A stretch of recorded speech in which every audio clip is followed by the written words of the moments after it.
बढ़ेंगे आगे। 3 जुलाई से शुरू होने वाली अमरनाथ यात्रा को लेकर सुरक्षा व्यवस्था कड़ी कर दी गई है। यात्रा मार्ग पर पूरी नजर रखी जा रही है। दोनों रास्तों में अनंतनाग और पहलगाम में और गांदरबल में बालटाल के जरिए यात्रा शुरू होगी।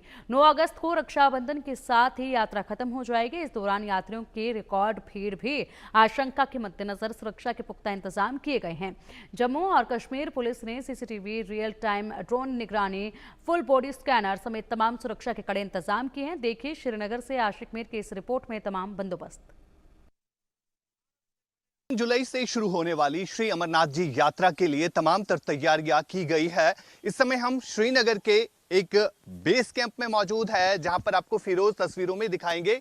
यहां पर यात्री जो है रात को रुकते हैं और अगली सुबह वो बालटल जाते हैं, यानी जो सोनमर्ग में पहलगाम में के अलावा जो सोनमर्ग का रूट है वहां पर जाते हैं। और इसके अलावा जो अमरनाथ यात्रा के लिए 2 रूट्स है, जिनमें पहलगाम और बालटल जो कि मध्य कश्मीर में पड़ता है, वो यात्री जो है रात भर इधर रुकते हैं इसी बेस कैंप में और यहीं से वो अगली सुबह जो है रवाना होते हैं।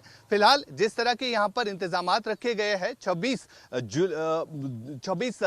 जून के बाद जो है यहाँ पर लंगर जो है वो रखे जाएंगे। यहाँ पर तमाम तर तैयारियां की गई है। खासतौर पर अगर हम सिक्योरिटी अरेंजमेंट्स की बात करें, लगभग 55,000 से ज्यादा सीआरपीएफ के जवान जो है अमरनाथ यात्रा के लिए तैनात किए गए हैं और इसके अलावा आईटीबीपी और कई सारे सिक्योरिटी फोर्सेस जो है इस समय तमाम तर तैयारियां कर रहे हैं। और इस बार जो अमरनाथ यात्रा शुरू होने वाली है, इसमें सबसे बड़ी बात यह है कि सिक्योरिटी के लिहाज से काफी अहम भी माना जाता है, क्योंकि जो पहलगाम में आतंकी घटना घटी, उस आतंकी घटना की वजह से कहीं ना कहीं सुरक्षा एजेंसीज भी अब इस चीज को सुनिश्चित कर रही है कि जो यात्री यहाँ पर पहुंचेंगे उनके लिए किस तरह से माहौल को साजगार बनाना है, जिसके चलते लगभग कई सारे सीसीटीवी सर्विलेंस और साथ साथ जो एफआरएस सिस्टम जो है वो इंस्टॉल किए गए हैं। और कल भी हमने देखा जब पहलगाम में एक ओजीडब्ल्यू को पकड़ा गया और एफआरएस सिस्टम के जरिए ही वो डिटेक्ट हो गया।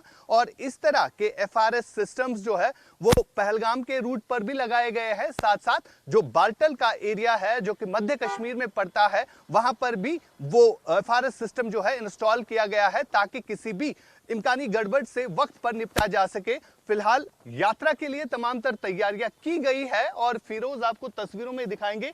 यहां पर यात्री जो है रात भर रुकते हैं, जिनके लिए लंगर और बाकी जितनी भी जरूरी चीजें होती है वो यहां पर रखी जाती है। और अगले सुबह वो बालटल के रूट से सोनमर्ग की पहाड़ियों को चढ़ते हैं, जो कि 14 किलोमीटर का पैच है। और इस 14 किलोमीटर को पैच के रास्ते लगभग अगर हम देखें तो हिली टेरेन्स है। इसको तय करने तक, पवित्र गुफा तक पहुंचने में लगभग 3 दिन लगते हैं।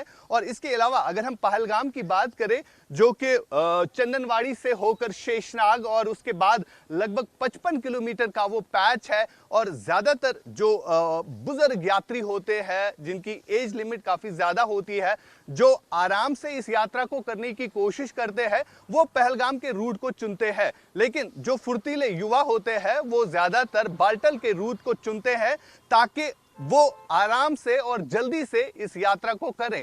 फिलहाल नो फ्लाई जोन जो है वो डिक्लेयर किया गया है। सुरक्षा एजेंसीज की तरफ से यह कहा गया है कि 1 जुलाई से 9 अगस्त तक यात्रा में कोई भी हेलीकॉप्टर सर्विस नहीं चलेगी। साथ साथ ड्रोन वो भी नहीं चलेंगे और गुब्बारों को उड़ाने की कोशिश भी नहीं करेगा कोई, क्योंकि ये सारा एरिया जो है नो फ्लाई जोन करार दिया गया है। और इस बार जो यात्रा होने वाली है वो 3 जुलाई से शुरू होगी और 9 अगस्त को खत्म होगी। और इस यात्रा के चलते तमाम तर इंतजामात जो है वो इस समय जम्मू कश्मीर भर में किए जा रहे हैं।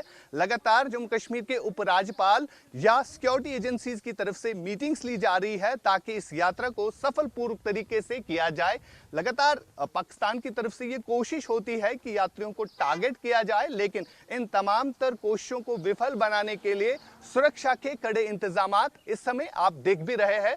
फिरोज आपको तस्वीरों में दिखाएगा, ये सीआरपीएफ के जवानों से भरा हुआ ये बेस कैंप है, जहां पर सीआरपीएफ के जवानों के अलावा जम्मू कश्मीर पुलिस भी शामिल रहेगी और साथ साथ आईटीबीपी और सीआरपीएफ के अलावा जो ड्रोन सर्विलेंस है वो रखी जाएगी। और इसके अलावा जो सीसीटीवी इंस्टॉलेशन है वो भी यहां पर रखे गए हैं। और सबसे बड़ी बात, इस बार ये यात्रा जो है काफी अहम मानी जाती है, क्योंकि पहलगाम में जो आतंकी घटना घटी उसके बाद कहीं ना कहीं जो देश में आक्रोश था, ऑपरेशन सिंदूर के बाद क्या कुछ हुआ वो सब ने देखा। लेकिन इस बार कहीं ना कहीं इस यात्रा में एक्स्ट्रा सिक्योरिटी डिप्लॉयमेंट जो है वो रखी गई है।